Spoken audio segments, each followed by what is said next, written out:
Vamos nessa, galera. Agora a gente vai bater um papo sobre atualização jurisprudencial. Alguns entendimentos importantes que o STF firmou em 2021, né, seja para modificar entendimento existente, seja para afirmar entendimentos que ainda não existiam, seja para confirmar aquilo que ele já entendia, mas que eu acho que pode vir a ser cobrado em sua prova, então não bora perder tempo não. Simbora. Vamos analisar todos esses julgados aí, ó, galera. São 9 julgados. Então aqui é uma análise muito objetiva, ok? Para dar tempo da gente conversar sobre tudo. Então, o primeiro julgado, né, o RE 1010606 do Rio de Janeiro, que deu origem, né, ao tema 786 de repercussão geral. Né? O tema 786 de repercussão geral, que envolve o direito ao esquecimento. Isso aqui é relevante, hein, minha galera? Há muito tempo se discute se a Constituição Federal ela previa ou não o direito ao esquecimento. E a corrente majoritária, né, da doutrina entendia que a Constituição previa sim o direito ao esquecimento. E o Supremo firmou o entendimento de que não há o direito ao esquecimento como um direito autônomo previsto na Constituição. Bora dar uma linha na tese e eu vou explicar para vocês como ela deve ser aplicada. Né? Então, olha o que diz o Supremo Tribunal Federal na tese 786. É incompatível com a Constituição a ideia de um direito ao esquecimento.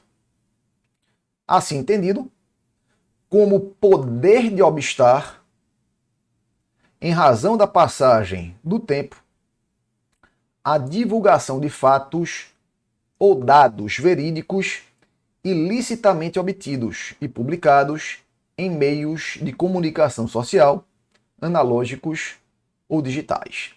Eventuais excessos ou abuso no exercício da liberdade de expressão e de informação devem ser analisados caso a caso, a partir dos parâmetros constitucionais, especialmente os relativos à proteção da honra, da imagem, da privacidade e da personalidade em geral. E as expressões e específicas previsões legais no âmbito penal e no âmbito civil. Olha só, galera. A pergunta que o Supremo foi levado a responder é: será que alguém tem direito a apagar de registros fatos passados relativos à sua pessoa? Foi essa a ideia que o Supremo essa pergunta que o Supremo foi levado a responder.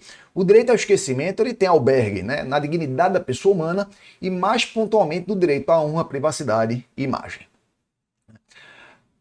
A gente tem aí dois direitos que colidem, né? Mais pontualmente, o direito, né, à honra, imagem e privacidade e o direito à liberdade de expressão. Liberdade de expressão aí tendo como consequência o chamado direito à memória. Né? Existe um princípiozinho, galera, que o Supremo inclusive tratou nesse julgado, o princípio da solidariedade entre as gerações. Será que uma geração ela tem o direito de apagar fatos que podem ser de conhecimento da geração posterior? Isso aí enseja aquilo que a gente chama de direito à memória. O Supremo respondeu que não. Não há esse direito ao esquecimento como um direito autônomo, né? O direito de obstar, de obstacularizar, de impedir, em razão da passagem do tempo, que as gerações posteriores tomem conhecimento de fatos que foram ocorridos no passado. Né? Isso é o que o Supremo entendeu, mas aí muito cuidado. Né? Eu vejo muita gente não compreendendo bem essa tese. Falar que não há o direito ao esquecimento não significa dizer que não possa haver abuso na liberdade de expressão. Claro que, se alguém abusa na liberdade de expressão, aquele que sofreu indevidamente aquela ofensa vai ter direito à reparação, né? Dano moral, dano material, dano à imagem. Inclusive, o ofensor, ele pode responder no âmbito civil e no âmbito penal. Né? O Supremo deixa muito claro na tese, né? Mas essa análise tem que ser feita caso a caso, análise casuística. Analisando-se o quê? Os interesses que estão em jogo naquele caso concreto, utilizando-se da ponderação de interesses para ver aquele que deve preponderar caso a caso. Então, há um direito a esquecimento como instituto autônomo na Constituição?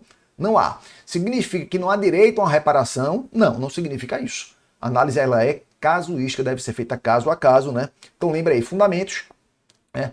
Princípio da solidariedade entre as gerações, direito à memória, ok? Então esse é o primeiro comentário muito rapidinho, galera, que o objetivo da gente é vocês terem uma visão geral realmente, ok? Bora para a segunda. Não poderia deixar de comentar a questão relativa a restrições durante o período de pandemia. O Supremo tratou disso aqui, ó, em vários julgados. Atenção para a DPF 811. Olha a tese que o Supremo firmou. é compatível com a Constituição Federal, a imposição de restrições, a realização de cultos, missas e demais atividades religiosas presenciais de caráter coletivo, como medida de contenção ao avanço da pandemia da Covid-19. Foram várias as decisões do Supremo envolvendo medidas restritivas que tem como objetivo, né, conter o avanço aí da pandemia do Covid-19. A gente tem, né, um lastro, rol de decisões. Eu não gosto nem de falar de uma decisão, a gente tem um conjunto de decisões. De modo geral, como é que o Supremo tratou da matéria? Né? Ele se utilizou daquilo que a gente chama de um federalismo de contenção.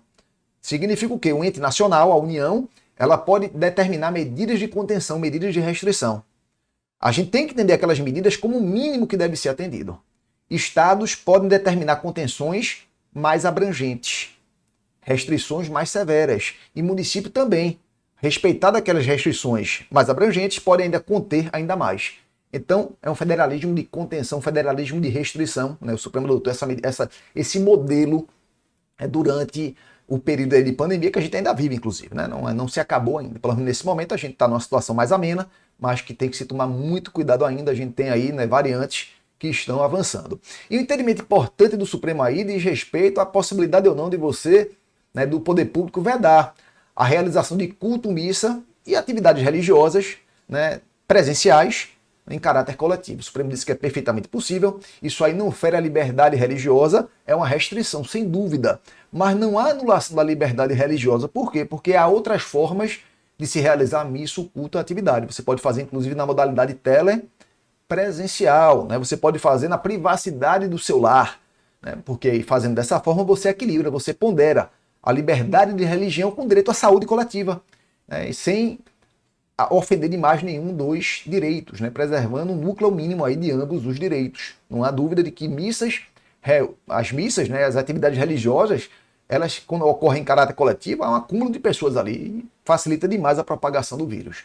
A gente pode tirar essa tese, galera, como uma medida de saúde pública de maneira geral, como uma diretriz que o Supremo deve, né, manter se a gente tiver, eventualmente, algum outro caso de saúde pública coletiva. Né? Então a gente verifica que o Supremo pode sim permitir esse tipo, né? O Supremo adota sim a constitucionalidade, permite a constitucionalidade, né? Permite que os entes públicos adotem esse tipo de medida. Não fere a liberdade de religião. Lembrando que com relação à religião a gente é um Estado laico, um Estado leigo. A gente não tem religião oficial, mas a gente protege práticas religiosas. Né? O Brasil protege práticas religiosas, não é um Estado ateu, é um Estado laico, leigo. Mas claro que nenhum direito ele é absoluto. Né? Apesar de alguns autores, né? A gente tem alguns autores que defendem a existência de direitos absolutos, como o direito, por exemplo, a não ser torturado. Né? A gente não vai entrar nesse mérito agora. Né? A gente vai na regra geral que não há direitos absolutos, apesar de haver, né, essas situações eventuais, direito ao brasileiro não ser extraditado do Brasil, direito a não ser torturado, sem dúvida, são situações diferentes. Mas a gente não vai aprofundar nisso agora. Vamos tratar de maneira geral, e de modo geral não há direitos absolutos. Inclusive não é absoluto o direito à liberdade de religião, ele pode sofrer restrição, inclusive um impedimento temporário que se o realize de maneira presencial em caráter coletivo, beleza? Então, um julgado importante aí do Supremo, a DPF 811. Vamos para o terceiro. Isso aqui é importante demais, é a confirmação do entendimento já existente. Né? O Supremo entendeu e confirmou o entendimento relativo à ausência de discricionariedade quanto à instauração de CPI, Comissão Parlamentar de Inquérito. A Constituição trata de CPI de maneira muito tímida, galera. A Constituição trata de CPI apenas em um único dispositivo. Está aqui, ó. O artigo 58, o seu parágrafo 3º. É o único dispositivo da Constituição que trata pontualmente de CPI. E a Constituição, quando trata de CPI, ela fala que as comissões parlamentares de inquérito, elas podem ser instauradas no Congresso, Câmara ou Senado, mediante requerimento de 1/3 dos seus membros para apuração de fato determinado e por prazo certo. Determina ainda que essas CPIs têm poderes de investigação próprios de autoridades judiciais e as suas conclusões serão encaminhadas ao Ministério Público. A grande questão levada ao Supremo é o seguinte: será que a criação de CPI ela depende de deliberação plenária? Ou ainda, Será que a criação de uma CPI ela se submete à discricionariedade do presidente da respectiva casa? O Supremo respondeu que não. A instauração de CPIs configura direito de minorias. Qual é o objetivo da CPI, galera? É fiscalizar. Se você entende que um plenário de uma casa legislativa pode barrar a criação de uma CPI, significa que quem tivesse maioria na casa legislativa nunca seria fiscalizado. Como nem mesmo o plenário da casa pode obstacularizar, muito menos pode obstacularizar o presidente da casa. Então olha só o que diz o Supremo. Mandado de segurança 37760, de 14 de abril de 2021. A instauração de CPI depende, olha só galera, depende unicamente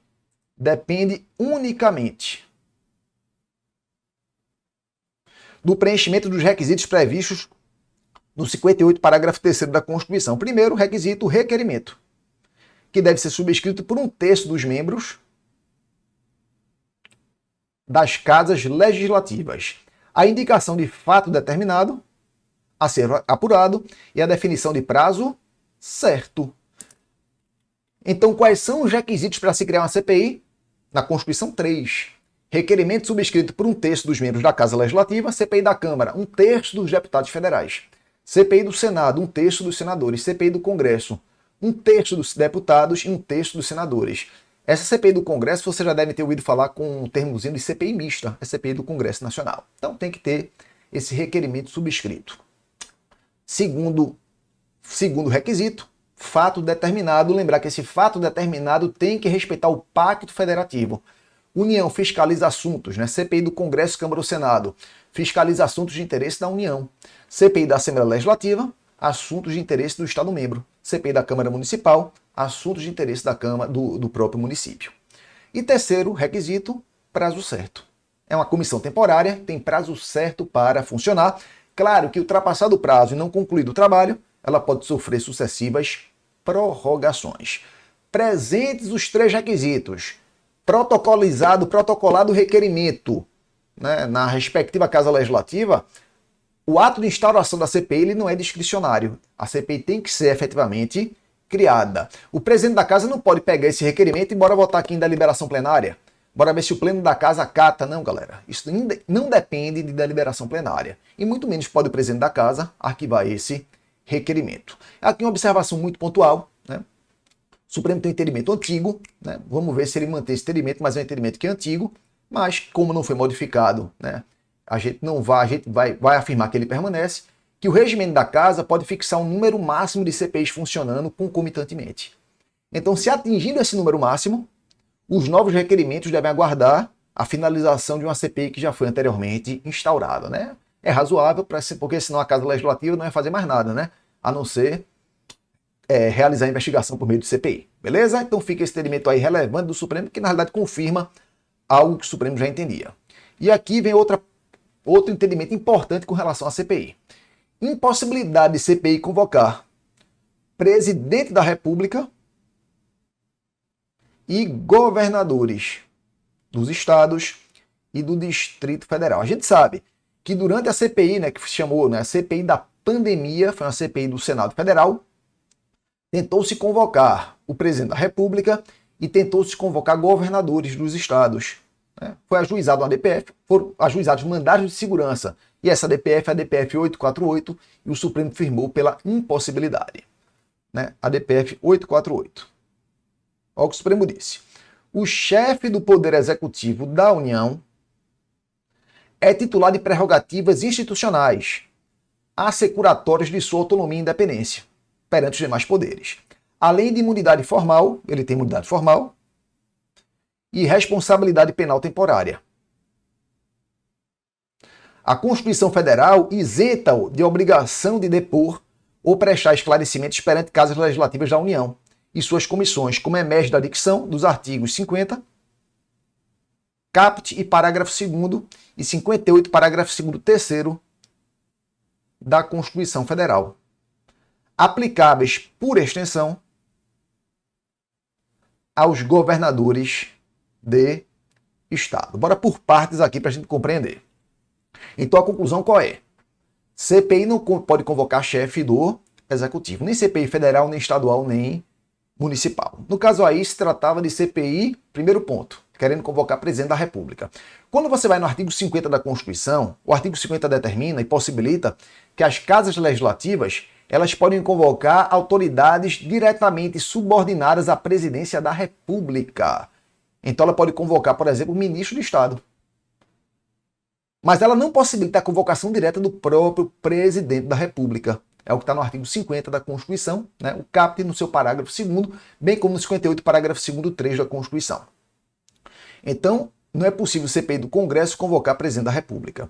Como não vai ser possível CPI da Assembleia convocar o governador, ou CPI da Câmara Municipal convocar o prefeito, o Supremo fala que está no finalzinho, aplica-se por extensão aos governadores. Mas uma CPI do Congresso pode convocar um governador? Também não pode, galera. Por quê? Respeito ao pacto federativo. Governador do estado não está subordinado à convocação do Legislativo Federal, do Legislativo da União. Então, para governador, a gente teria esse duplo imperativo, né? Para presidente, ofensa à separação dos poderes e ofensa aí à regra do artigo 50 da Constituição. Para governador, CPI nacional, pode convocar o governador, dois problemas, ofensa ao pacto federativo e ofensa à separação dos poderes, além do artigo 50 da Constituição Federal. Então lembra, finalizando aqui esse ponto, CPI do Congresso, CPI de maneira geral não podem convocar chefes do poder executivo, podem convocar autoridades diretamente subordinadas à chefia do executivo. CPI do Congresso pode convocar um ministro. CPI da Assembleia pode convocar um secretário de Estado. CPI da Câmara Municipal pode convocar um secretário de município. E muito menos pode uma CPI no âmbito federal, né, convocar autoridade local. Haveria ofensa ao pacto federativo. Então, outro entendimento importante com relação às CPIs, comissões parlamentares de inquérito. Próximo julgado aqui relevante do Supremo. ADIM 5591. Isso aqui é importante demais para quem vai prestar prova de advocacia pública estadual, hein, galera? A autonomia dos estados para dispor sobre autoridades submetidas ao foro privilegiado não é ilimitada. Não pode ficar ao arbítrio político do constituinte estadual e deve seguir, por simetria, o modelo federal. A gente tem um conjunto de decisões relevantes do Supremo quando se trata de foro por prerrogativa de função. Primeiro, lembrar que o Supremo entende que para que se estabeleça o foro por prerrogativa de função, são necessários dois requisitos. Primeiro requisito, que a infração penal tenha sido cometida em razão do mandato. Que a infração penal tenha sido cometida em razão do mandato. Imagine, por exemplo, o governador do estado. Se ele comete uma infração penal fora do exercício do mandato, que não tem anexo causal com o mandato, não há foro por prerrogativa. Né? E lembrar que o governador, se pratica infração penal comum, ele responde junto ao STJ, Superior Tribunal de Justiça. Presidente, junto ao STF. Bora tratar aqui do governador, né, que seria interessante para a advocacia pública estadual. Né? Mas vale de maneira geral para todas as demais autoridades. Então o governador pratica um crime, infração penal que não tem nexo causal com o mandato. Ele não responde perante o STJ, primeira instância.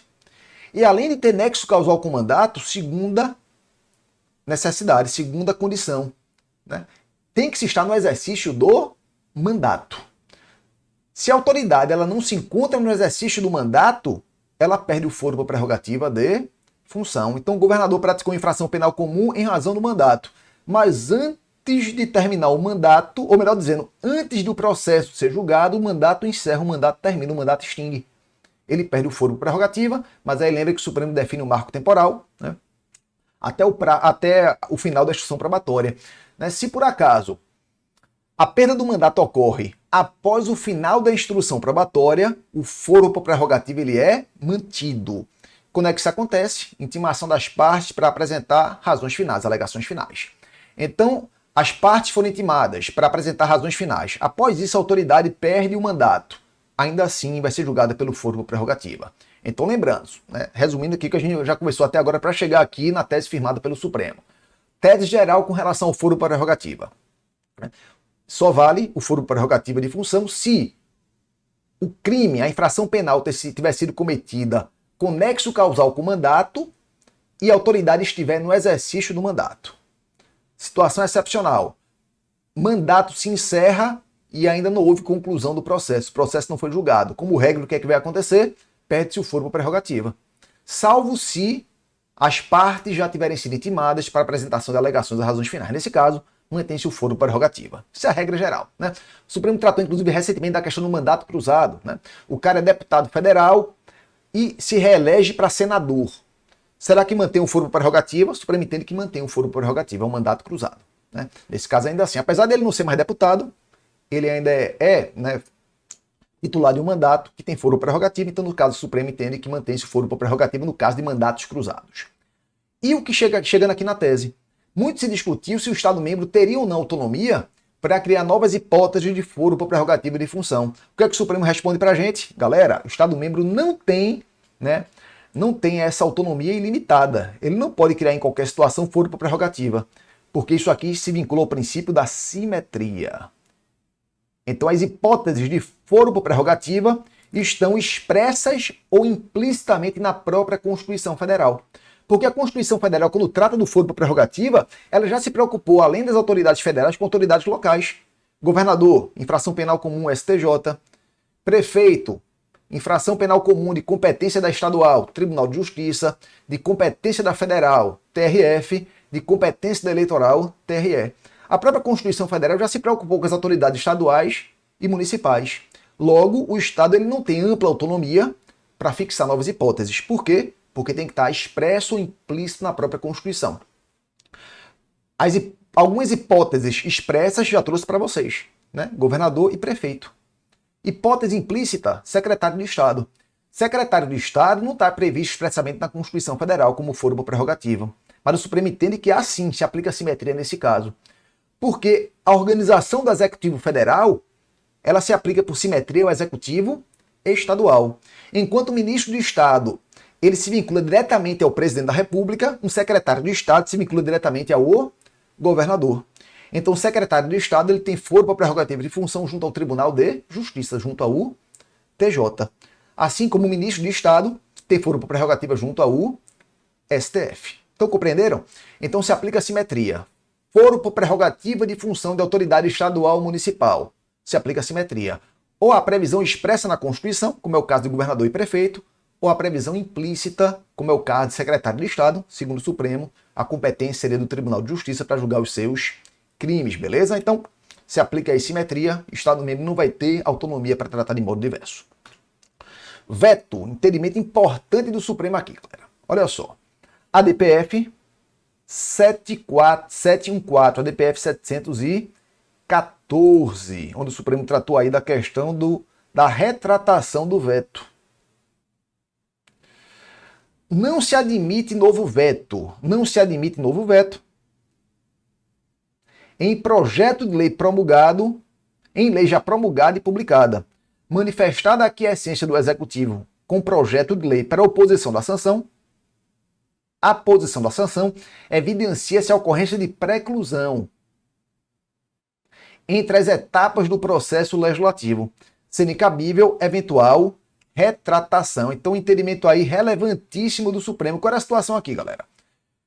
Presidente da República, ele recebeu um projeto de lei aprovado pela Câmara e pelo Senado. A gente sabe que quando o presidente recebe um projeto de lei, ele pode fazer duas coisas: sancionar ou vetar. Como é que ele pode sancionar? Ele pode sancionar de modo expresso, então ele vai lá expressamente sanciona, promulga e publica, ou ele pode ficar em silêncio. O silêncio do presidente por 15 dias importa em sanção. Então ele tem duas formas de concordar de sancionar, fazendo isso de modo expresso ou simplesmente silenciando. E ele pode discordar, vetando. O veto tem que ser sempre expresso. Qual é a situação aqui? O presidente recebeu um projeto de lei, sancionou uma parte desse projeto e vetou uma parte. Lembrar que a sanção e o veto pode ser parciais. Pode sancionar todo o projeto, pode vetar todo o projeto, ou pode sancionar parte do projeto e vetar parte do projeto. Lembrar que o veto parcial não pode atingir uma palavrinha, o veto parcial não pode atingir uma expressão. O veto parcial tem que atingir todo o texto do artigo, do parágrafo, da inciso ou do inciso da linha.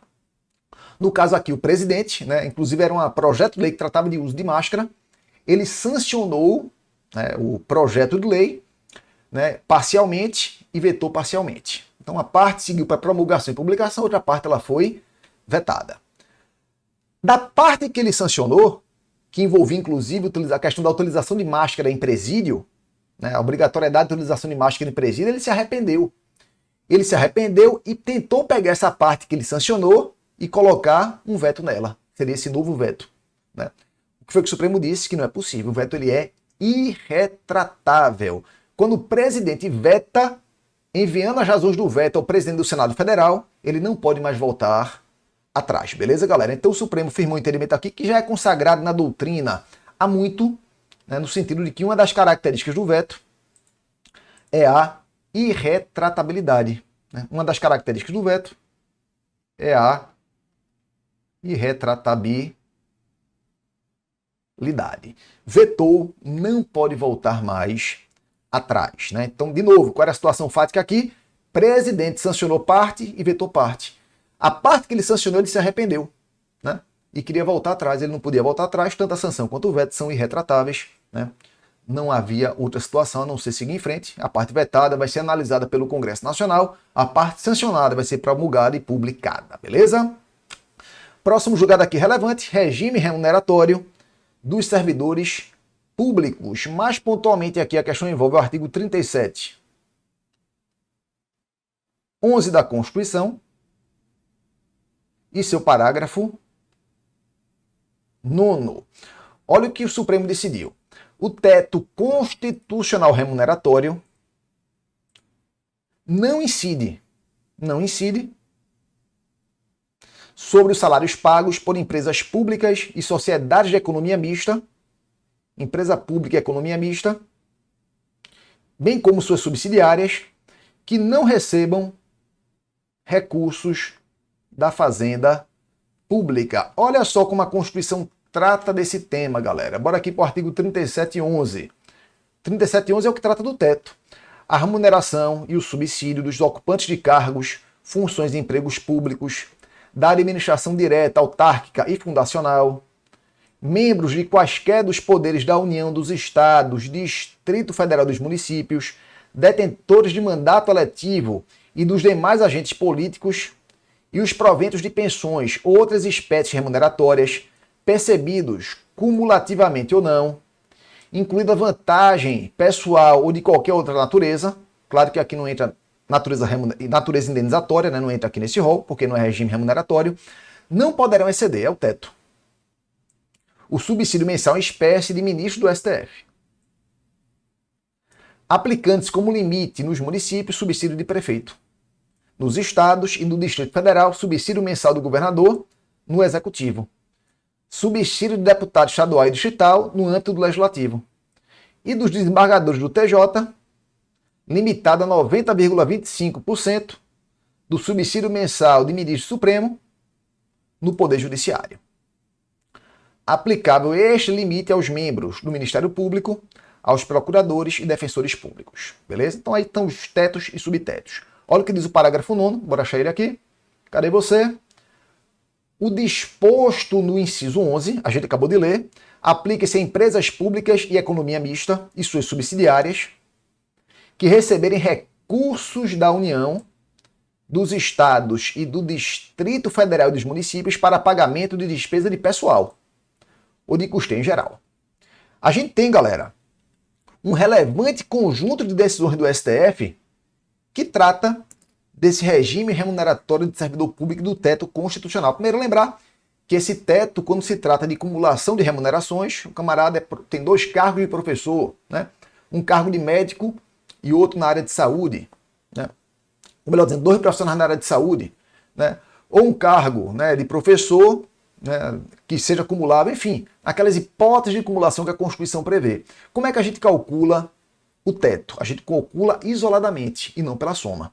Então, no cargo A, o camarada recebe o teto, no cargo B recebe o teto. Pode receber o teto aqui? Pode.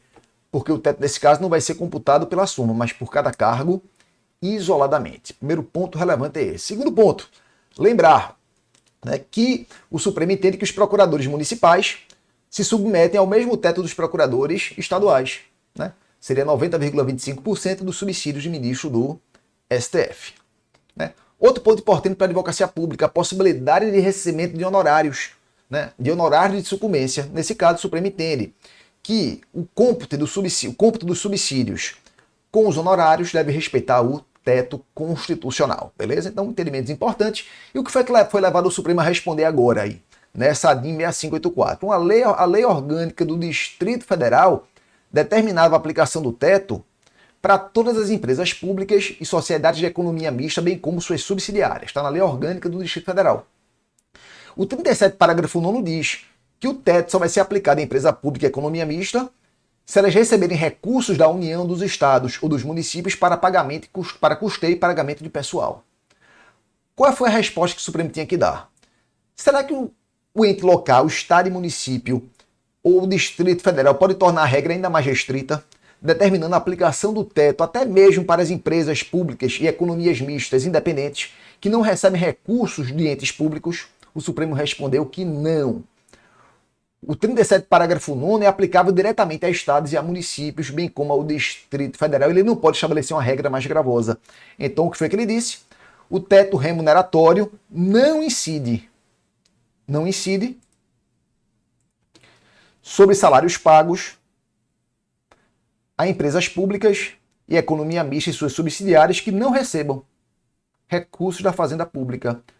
Ou seja, não pode estabelecer regras mais gravosas, né, determinando a aplicação do teto, inclusive para aquelas que são independentes, ou seja, aquelas que não recebam. Se ela não recebe, galera, ela está fora do teto. Está no teto aquela que recebe verba da União, dos estados e dos municípios para custeio e pagamento de pessoal. Beleza? Bora mais um aqui. Essa aqui, rapidez. Repartição de receita tributária. Isso aqui envolve mais direito tributário, mas que está na Constituição. Vamos lembrar que é importante. O Supremo tratou aqui, né, inclusive, tema de repercussão geral, tema 364. Para dizer o seguinte, é dos estados, pertence aos estados e Distrito Federal a titularidade do que é arrecadado, considerado imposto de renda, incidente na fonte sobre rendimentos pagos a qualquer título por si, autarquias e fundações que instituírem e mantiverem. Qual era a discussão aqui, galera? Que envolve a aplicação na repartição de receita tributária. Né? A resposta no artigo 157, primeiro da Constituição. Qual era a discussão travada no caso concreto ali que levou à formulação da tese? Né? Uma autarquia do Rio de Janeiro, ela estava depositando em juízo valores relativos ao imposto de renda e o juiz federal, né? O juiz federal determinou que aquela verba que tinha sido depositada em juízo fosse liberada para a União. O Estado falou o seguinte, opa, isso aqui é imposto de renda relativo à autarquia. Então, pertence ao Estado e não pertence à União, né? Então era essa situação, né? Se discutiu, a União diz o seguinte, olha, isso aqui pertence à União e eu posso repassar ao Estado. Você é o destinatário, mas pertence à União. Vem para a União e depois eu repasso para você. O Estado falou, não, isso aqui pertence diretamente ao próprio Estado. Olha o que diz o artigo 157, inciso 1º da Constituição Federal. Olha só. Pertence aos estados e ao Distrito Federal. Inciso 1º. O produto da arrecadação do imposto da União sobre rendas e proventos de qualquer natureza, incidente na fonte, sobre rendimentos pagos a qualquer título, por eles, suas autarquias, pelas fundações que instituírem e mantiverem. Então pertence ao próprio Estado, né? Isso pertence ao Estado, galera, não pertence à União. Observe que o 159 fala diferente. A União entregará. Observe que no 157 a Constituição fala pertence aos estados e ao Distrito Federal. Já no 159, a Constituição fala a União entregará. Por exemplo, o produto da arrecadação de imposto de renda e provenientes de qualquer natureza só produtos industrializados, 50% da seguinte forma. Então vai dizer aí para quem vai para o fundo de participação do Estado, município, etc. Então observe que enquanto no 157 ela fala que pertence aos estados, no 159 ela fala que entregará. O Supremo faz essa distinção. Uma coisa é pertencer, outra coisa é entregar. Quando a Constituição fala entregar, isso pertence à União e a União entrega uma parte aos estados e aos municípios. Quando a Constituição fala pertence, aquilo pertence ao próprio Estado-membro. Então, quando uma autarquia, por exemplo, retém na fonte o imposto de renda, né, de um servidor, né, ou de um pensionista, ou de um aposentado, porque tem um regime lá de previdência social, ela retém na fonte aquele imposto de renda, aquilo pertence ao próprio Estado, não pertence à União. Então, no caso lá que o juiz federal julgou, determinando que isso que foi retido pela autarquia fosse repassado à União para a União depois repassar ao Estado, não estava no caminho correto, porque aquilo pertence diretamente ao próprio Estado, então o próprio Estado pode arrecadar sim, não teria nenhum tipo de problema. E o Supremo firmou uma tese relevante para a prova de advocacia pública, dizendo que é dos Estados, pertence aos Estados e ao Distrito Federal a titularidade. Ele é o titular dessa verba do arrecadado considerado imposto de renda, retido na fonte, sobre rendimentos pagos a qualquer título por si, autarquias e fundações que instituírem ou mantiverem. Então, a gente não vai confundir, cuidado com as pegadinhas. Nesse caso, a competência tributária, a gente está falando de imposto de renda, então a competência tributária é da União. Não há alteração com relação a isso. Entretanto, nesse ponto específico, a receita resultante do imposto de renda pertencerá aos Estados, previsão, artigo 157, inciso 1º da Constituição Federal. Toma cuidado com isso. E vamos para o último julgado, relevante também, importante demais, que trata aqui, da questão da preferência de créditos da União com relação aos demais entes. A gente sabe que no caso de falência, insolvência, as verbas da União, Estados, Distrito Federal e municípios concorrem apenas entre si. E tanto a lei da execução fiscal, a lei 6.830, quanto o Código Tributário Nacional, ela dá preferência a créditos da União, para créditos da União, ou seja, a União recebe primeiro, o que sobrar vai para os Estados e assim por diante. Olha só como a legislação trata da matéria, galera. Lei 6.830. Artigo 29. A lei da execução fiscal, vocês têm que saber, A cobrança judicial da dívida ativa da Fazenda Pública não se sujeita a concurso de credor ou habilitação em falência concordata à liquidação, inventário ou arrolamento. Parágrafo único. O concurso de preferência somente se verifica entre pessoas de direito público na seguinte ordem. Então a preferência aqui é apenas entre pessoas de direito público. E na seguinte ordem. Primeiro a União e autarquias. Depois Estados, Distrito Federal e territórios e autarquias. Conjuntamente pro rata. Municípios e suas autarquias. Conjuntamente pro rata. Então aqui é a ordem de preferência. União, Estados e municípios. Olha o que diz o CTN. Com relação a créditos de natureza tributária. A cobrança judicial do crédito tributário não é sujeita a concurso de credores.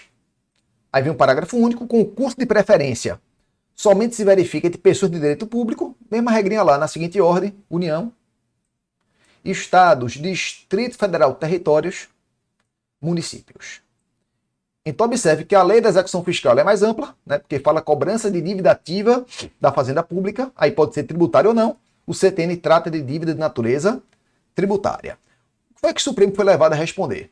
O Supremo tinha até uma súmula, galera, a súmula 563 do STF. A súmula 563 do Supremo, ele entendia que era constitucional esse tipo de preferência, estabelecesse a hierarquia entre os créditos dos diversos entes. O Supremo, nesse julgado, cancelou a súmula 563. Foi na DPF 357. Inclusive, se vocês observarem, essa legislação aqui é do Planalto. Já tem uma observação aqui, vide a DPF 357, Vide a DPF 357, já está atualizado aqui de acordo com a DPF, mandando, olha, se você for analisar esse dispositivo, não deixe de ler a DPF 357, no qual o Supremo Tribunal Federal declarou ser inconstitucional esse tipo de preferência. É inconstitucional dar uma hierarquia maior a dívidas de natureza tributária ou não da União. Olha a sua tese firmada pelo STF, galera. A autonomia dos entes federados. Opa, já dei obrigado para vocês, mas não acabou ainda não. Vamos lá, esse último julgadinho. A autonomia dos entes federados e a isonomia que deve prevalecer entre eles, respeitadas as competências fixadas na Constituição, é fundamento da federação. O federalismo de cooperação e de equilíbrio, ou seja, um ente coopera com o outro, atuam conjuntamente para atingir o bem comum. E de equilíbrio, não há hierarquia entre os diversos entes, todos eles convivem harmonicamente. Então o federalismo de cooperação e de equilíbrio, previsto na Constituição, não legitima distinções entre os entes federados por norma infraconstitucional. A definição de hierarquia da cobrança judicial de créditos da dívida pública da União, dívida pública geral, galera? Tributária ou não? Da União aos estados e Distrito Federal e esses aos municípios, descumpre descumpre o princípio federativo e contraria o inciso 3º do artigo 19 da Constituição. Observação, houve o cancelamento da súmula 563 do Supremo, a súmula está cancelada porque essa preferência ela não é mais admitida nem da União para os estados, nem do estado para o Distrito Federal, princípio federativo, né, cooperam entre si, colaboram entre si, né, federação de equilíbrio, não é hierarquia entre os diversos entes, todos eles convivem harmonicamente diante das suas competências fixadas na Constituição. Eventual hierarquia tem que ser prevista na própria Constituição e não por norma infraconstitucional. Inclusive, o artigo 19, inciso 3º da Constituição, proíbe que se crie distinções entre a União, os estados, Distrito Federal e municípios. E essas normas infraconstitucionais, elas estavam criando uma distinção, dando preferência à União. O Supremo declarou inconstitucional essa prática. Então, o crédito da União não prevalece com relação ao dos estados não prevalece com relação aos municípios.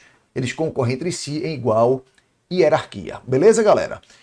Minha galera, com isso, né, a gente termina a nossa revisão.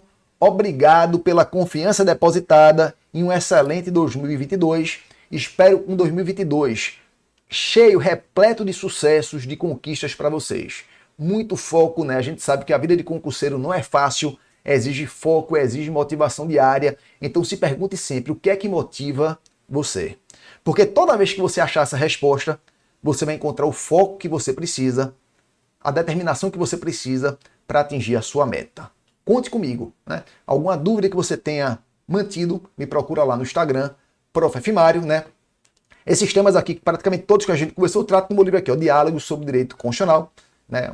É um livro que trata do assunto de forma muito fluida, com a profundidade necessária, mas de forma muito fluida, né? Uma conversa entre aluno e professor, beleza? Estou aqui de braços abertos para tirar eventual dúvida sua. Foi um prazer tê-los em 2021, 2022 de muito sucesso. Um grande beijo, um grande abraço.